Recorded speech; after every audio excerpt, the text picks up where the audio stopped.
ही से खोल कर रख दिया। अब उसमें कोई ऐसा प्लस माइनस करने वाली वो नहीं रही।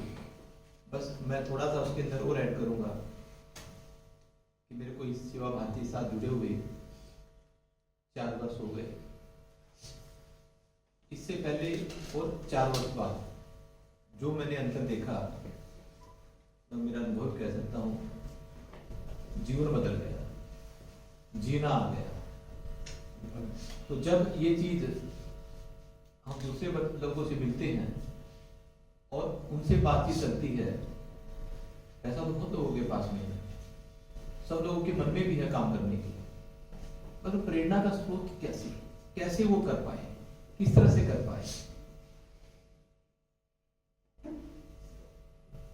सबको पता है कि जो पद्म पुराण, जो हमारा पुराण लिखा हुआ है कि व्यक्ति जब धरती पे आता है तो ये भगवान से प्रोमिस करके आता है कि मैं नीचे जाकर सेवा करूंगा, सब कुछ करूंगा, परमात्मा मेरे को मनुष्य जीवन दे दे। मगर कई बार यहाँ पर भूल जाता है। तो सेवा भारती जैसे जो संस्थान है वो उनको याद दिलाते हैं जामवंत की तरह कि भैया आपका प्रोमिस याद रखो, आपने क्या करना है। तो सेवा भारती एक तरह से मेरे लिए वो जामवंत का काम बनकर आई कि वो काम याद दिलाया, ताकि फिर हम अपने उस काम को याद करके अपने लगन में लग गए। तो ऐसे कितने लोग हैं जिनके पास साधन संपन्न है, पर सेवा भारती जैसा जामवंत नहीं है उनके पास में।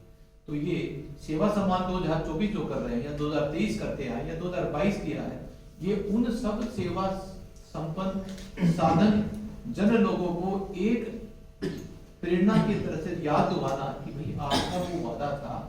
और जब वो लोग करते हैं, उनको जब महसूस होता है साल भर काम करके, तो उनका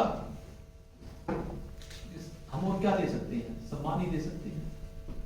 तो सेवा भारती उनको सम्मानित करती है ताकि दूसरे लोगों को एक प्रेरणा मिल पाए कि देखो उन लोगों ने काम किया था, आज उनको, जैसे हमारे पास पद्मश्री, पद्म भूषण, भारत रत्न, कोई उसका मुखा थोड़ा है, मगर उनके मिलने के बाद उनके समाज के कितने लोगों को एक मन में होता है कि ये काम करेंगे तो ये आने वाले टाइम में ये पद्मश्री, पद्म भूषण के शायद हमारे भी खाते में भी लिखा जाए। तो सेवा भूषण और सेवा रत्न दोनों ये जो अवार्ड है ये रजिस्टर्ड है अंडर ट्रेडमार्क, और हर साल की भांति ये हम देते आ रहे हैं। अब घूम फिर कर ये आता है कि चयन कैसा होता होगा। एक चयन क्रिया बनी हुई है साल भर, कोई जरूरी नहीं कि कोई सेवा भारती से जुड़े उसको ही कोई सेवा भारती अवार्ड देती है।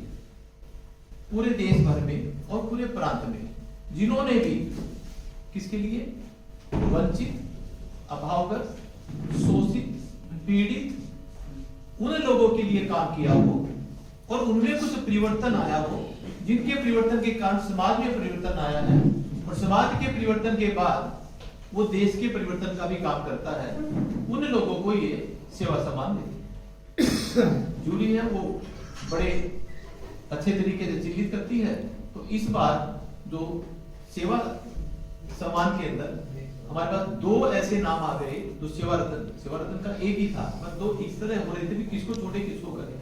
तो 2 सेवा रत्न, मैं उनके नाम आपको जूरी ने फाइनल कर दिए, इसलिए नाम बता सकता हूं आपको।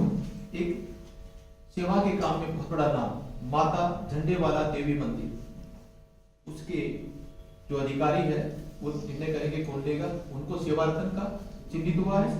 दूसरा स्वर्गीय श्री सुभाष चंद्र जो महाराजा अग्रसेन हॉस्पिटल के अभी भूतपूर्व अध्यक्ष थे, उनके मरणोपरांत उनकी पत्नी डॉक्टर मीना जी को सेवा रत्न का सोचा गया।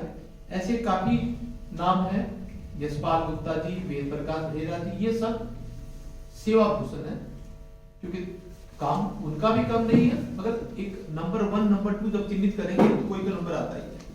तो इस तरह से है जी, हाँ, श्रीमान यशपाल जी, उनके पास जो कर्मचारी है लेकिन 45 या 60 वो है जिनको सुनता नहीं, दिव्यांग, और उनको उन्होंने अपने पास रखे हुए। कितना बड़ा काम, मतलब कितना बड़ा दिन होगा उस व्यक्ति का।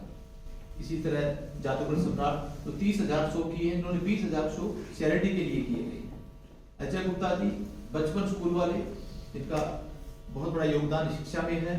पेट्रोनेट एक भारत सरकार की है LNG लिमिटेड, जो अपने CSR के माध्यम से हमारे यहाँ पर जो बेटियां पढ़ती है उनका वो देख रेख करते हैं। आदि सत्यभूषण जैन जी, डॉक्टर संजय सचदेवा जो ENT के बड़े डॉक्टर हैं। हमारा एक वाणी करके प्रकल्प चलता है, वो कोक्लियर इम्प्लांट करते हैं, जिसको नहीं सुनता नहीं बोलते, वो कुछ दिनों के बाद थोड़ी सी आयु की प्रक्रिया है, चेक करते हैं और वो हमारे सेवा भारती के साथ जुड़े हुए हैं। तो इस तरह से हमारे जो अब की बार 2 सेवा रत्न और 23 सेवा भूषण से किया गया है। जब इनकी सोच बनी थी 79 में, जैसे सुशील जी ने बताया था, वहां से लेकर आज तक उस टाइम के हमारे जो तत्कालीन सरसंघ चालक जी थे, बाला साहब देवव्रत थे, उन्होंने इशारा ही किया था कि जब तक वो लाश माई वाला व्यक्ति आम धारा में नहीं आएगा तो देश हमारा जिस तरह से हम सोच रहे हैं वो उस तरह बढ़ नहीं पाएगा।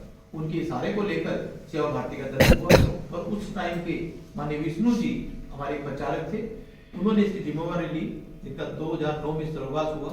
और विष्णु जी के बारे में एक लाइन में कहूँ, जब विष्णु जी आखिरी मृत्यु शैया पे महाराजा का शहर में थे, तब उसने डॉक्टर से पूछा कि सब उनके वो जो जितने अंग थे वो सारे काम करना बंद कर दिए थे, निष्क्रिय हो गए थे, कि मैं कितने दिन जीऊंगा। तो आप क्यों चिंता करते हो, बोला फिर भी परमात्मा सब ठीक करेगा। तो उनको पता लग गया था कि मैं 7-8-10 दिन ही जीऊंगा, और पर डे का उनका जो खर्चा लग रहा था हॉस्पिटल में वो 70-80 हजार रुपए लग रहा था। नंदकिशोर तरक्की उस टाइम पर वहां के डायरेक्टर होते थे, उन्होंने कहा कि भाई ये 7-8 दिन जीऊंगा, 70 हजार लगता है, 5 लाख का खर्चा क्यों कर रहे हो, मेरे को मरना ही है। बोला कि आप क्यों चिंता करते हो, समाज है ना आपके लिए। तो उन्होंने कहा कि क्या ये काम कर सकते हो क्या, कि तो 6 लाख 5 लाख जो मेरों का खर्चा कर रहे हो, मेरे जो सेवा धाम अभी सुशील जी ने बताया कि जो 18 प्रांतों के बच्चे पढ़ते हैं, 300 बच्चे 311 कितने बच्चे हैं, उनके बच्चों का 2 महीने से दूध नहीं आ रहा। तो क्या वो दूध वहां के लिए 6 लाख दे दोगे, मेरा कोई फर्क नहीं पड़ता, मैं 10 दिन पहले मरूं 10 दिन बाद मरूं। और शाम को 7 बजे वो सुई साई निकाली, वहां रखी, धीरे से ऑटो में बैठकर यहाँ जो झंडे वाला जो संघ का जो मुख्य कार्यालय है वहां आ गए, अगले दिन उन्होंने प्राण दे दिए। ऐसे ऐसे जो लोग इसके साथ जुड़े हुए हैं, तो उस टीम के हम छोटे से सिपाही हैं जो ये काम कर रहे हैं। तो मैं ये चाह रहा हूं कि आपके इस मीडिया के माध्यम से वो एक प्रेरणा बने, सेवा भारती एक माध्यम बने, और वह लोग जो संपन्न परिवार सज्जन परिवार से हैं उनको एक ये मैसेज आए कि भाई आपका जो धन कमाने का भी जो धर्म है, साथ ही साथ सेवा का भी धर्म है, और जिसको साथ काम कर रहे हैं, जिसके लिए सेवा कर रहे हैं, वो आप उनको अपने परिवार का हिस्सा मानकर, जिस तरह परिवार की को कभी कोई दान नहीं देता, आपका भाई मेरा भाई यदि कुछ जरूरत है तो हम क्या करते, दान देते हैं क्या, हम उसकी मदद करते हैं। तो सेवा भारती भी वही कहती है कि आप उनकी मदद करो, न कि दान करो। ऐसा एक प्रयास सेवा भारती का लगातार है, और परमात्मा करे। जब हिंदुस्तान की बात करते हैं तो मैं समझता हूँ कि सारे देश के अंदर 1,70,000 सेवा के काम चलते हैं। एक सेवा का काम उसको कहते हैं जो एक साल में 52 काम हो, 52 दिन काम हो, इनके 52 हफ्ते, तो 52 दिन यदि काम हुआ उसको एक काम कहते हैं। यदि कभी हमने लंगर बांट दिया, भोजन बांट दिया, उसको एक काम नहीं कहते। 2 काम होते हैं, एक उत्थानकारी, एक कल्याणकारी। कल्याणकारी को हम काम नहीं कहते, वो तो कभी भी आपत्ति आ गई हमने बांट दिया। उत्थानकारी को काम कहते हैं। तो इस तरह के 1,80,000 काम करते हैं। तो ये हमारा थोड़ा सा था, और आपकी जो भी जिज्ञासा है, जो भी क्वेश्चन है, हमारे बीच में संजय जी है, अशोक जी है, आप पूछ सकते हैं, जैसा भी होगा। अग्रवाल जी